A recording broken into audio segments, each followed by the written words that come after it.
Okay, the first thing you need to do is insert your form. Once you put the form in on the page, click inside the form and then insert your table. In this case I'm going to put 6 rows and 2 columns. Set the width to be 100%, so that'll set it to be within that div size. And then put in your field areas, so I want the title, the full name,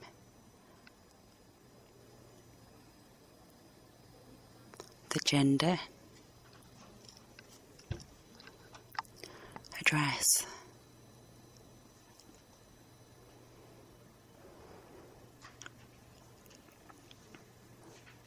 terms and conditions, and the enquiry. So now that you've set those, you need to put the form fields in place. So go to form and insert a select list, give it the title, so in this case it is actually the title, and then click into the list box. And you'll see in the properties list values, this is where you need to put your different values for the drop down box. So the label is what the user sees and the value is what gets passed through the form. In this case they all need to be the same, so the first one, Miss is the value, Mr is the value. Full name, I've inserted a text area. If you click into that text area you can change the width, so I've made it to 35 characters. For the gender I'm going to insert radio buttons. I've done the wrong one there.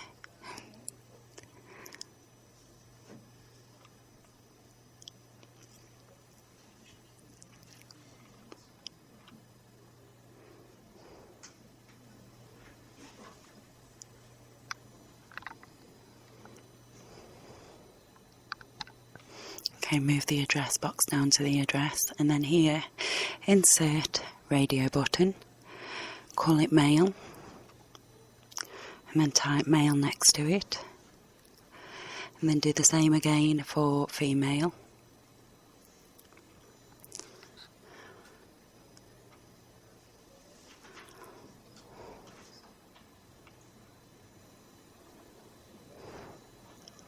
So for T's and C's I'm going to put in a checkbox.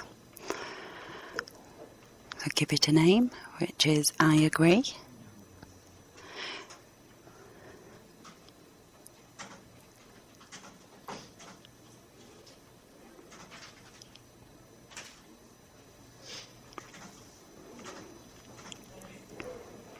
And then for the enquiry I'm going to insert a text field. The name enquiry. If you select into that text field you can change that to a multi-line, set the widths 35 characters long and 8 lines down, and then what you need to do is insert a form submit button. So I'll call this submit. And there you go, there's your form created. What you now need to do is give it the action details. So if you select the actual form itself, you'll see in the properties it has action.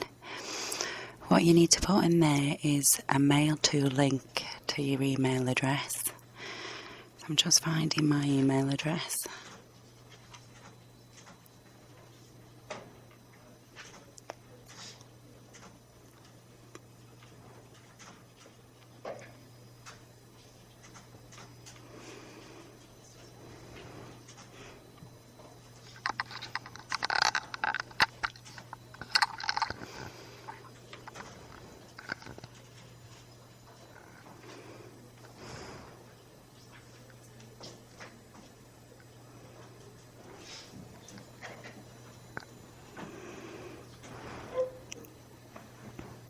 So if I copy my email, come back to the form, in the action, type in mail to and then colon and then put in your email address. You need to make sure that the form is posting the details, not getting. You need to make sure that the drop down says post. So once you've done that, save the work, preview.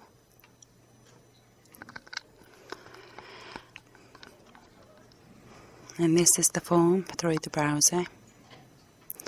So if we complete the form, put details in.